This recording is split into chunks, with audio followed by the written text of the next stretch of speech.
Hi, I am Victoria Brown, aka Lady Boss HR. So last week I had a chat to you around the disciplinary procedure and explain the difference between misconduct and capability and performance.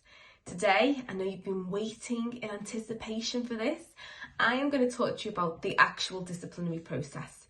So we're going to assume that there is grounds for misconduct and you do actually want to take that formal route. You don't believe you can take the informal route, or actually you've tried that and it's not worked. So the first thing I would say, I love my employment tribunal red alert warnings for you, would be to make sure that you follow the ACAS code of practice. Now, it's not the law to do so, but if you end up at an employment tribunal, a judge will look at whether you followed that ACAS code of practice and whether you've been fair in your process. So I'm going to talk you through how you can be fair in your process.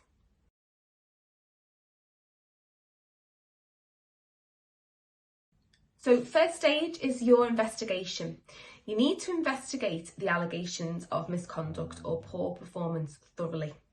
What I would suggest as well is it should be a different person. The investigating officer needs to be different to who's going to chair that meeting if it goes to disciplinary.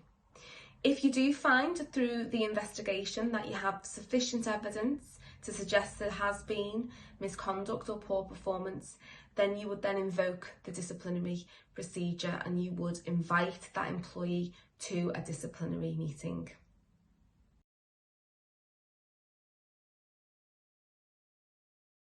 So how much notice do you provide for the disciplinary meeting? Well, ACAS does suggest that you provide reasonable notice. So by reasonable, I think it obviously depends on the allegation, the amount of information that person has got to go through before the hearing. So we would always advise at least 48 hours before any meeting. However, some people may take a little bit longer than that. If that is the case, just be careful for the investigation not to be a really long period of time before that disciplinary meeting, because obviously that can cause anxiety and stress and create other issues for you that you don't want. So that reasonable time frame. When you do write to your employee, you need to outline the allegation, whether it be misconduct or poor performance.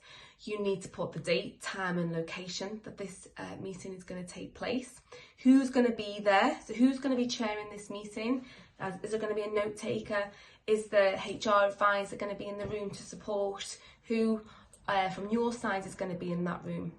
You also need to provide any evidence that you are going to present on the day. You need to give the employee that time to digest that information. So whether that be the investigatory officer's report or any other evidence that you've got, anything basically that you are going to talk about in that meeting needs to be presented in advance of that meeting to the employee.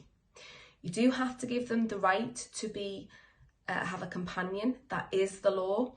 It will obviously depend on the way in which what your policy says. Most policies would suggest it be trade union or a work colleague rather than somebody outside of the organisation. But again, that depends on you, your preference and your policy. Please also do consider if there is any disability, any access requirements that are needed, make sure they are in that letter too. And if it is something like gross misconduct, you do need to advise the employee of what the outcome may be.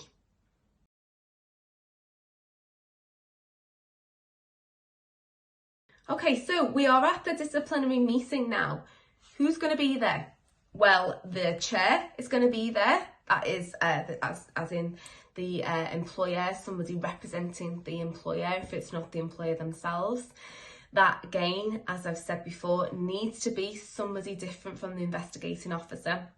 And you also need to consider the right to appeal. So always make sure, so my advice would always be, say, for example, if it's the managing director of a business, they are the person that probably should be hearing that appeal. So if you have another director in the business, somebody that is slightly more junior to that person, and that is the better person to hear the disciplinary meeting, and then you've got that ability for somebody either the same level or senior to be able to hear that appeal if that comes.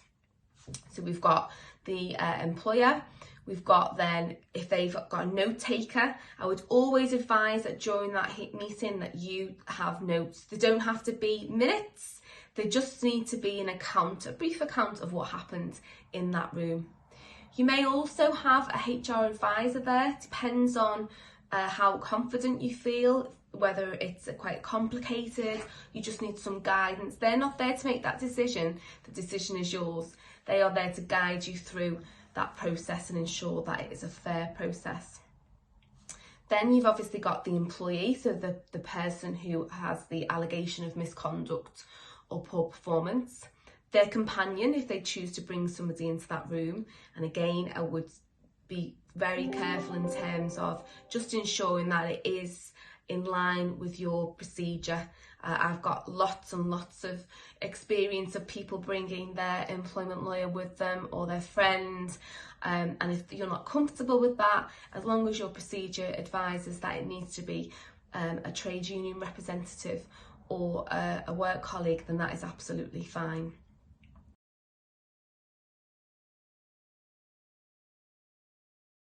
So what happens at the meeting? Well, the employer needs to go through the allegation, needs to state what the allegation is of misconduct or poor performance, and then go through the evidence, the reason that they're in that room. Then the employee has that opportunity to respond, to state their case, to call any witnesses, as long as they've given advance notice and warning of those witnesses they want to bring in the room, to present any of their own evidence to support their case, and to ask any relevant questions. They can, if they want to, have their companion represent them, to their companion answer those questions on their behalf.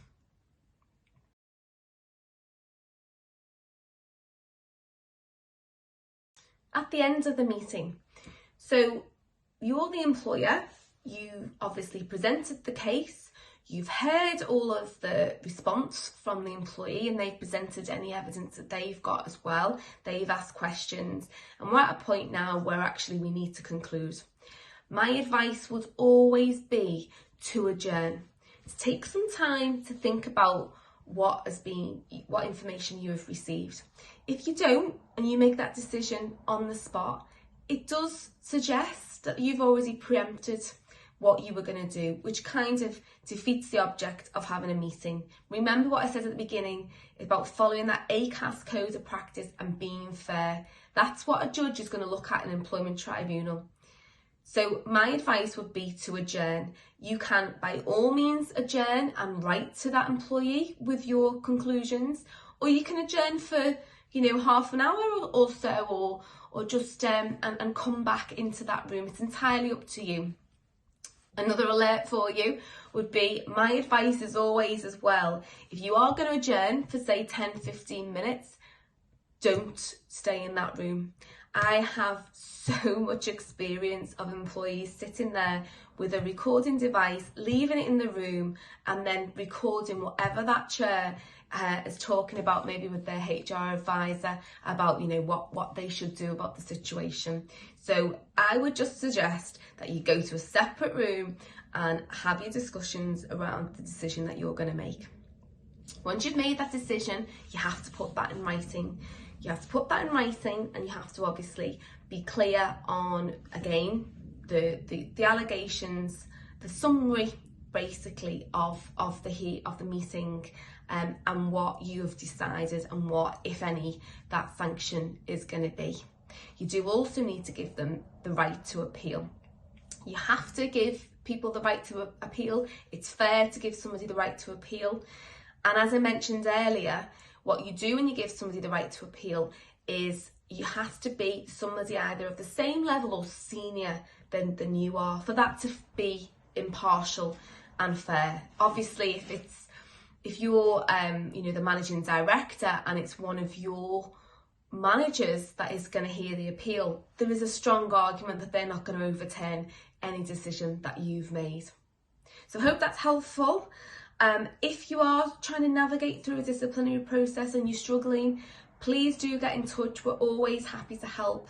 I hope you found it useful, and if you do like this information, then please do share, please do follow me on YouTube or join some of our People Hub events, which are fantastic as well. All the information is below now. See you soon.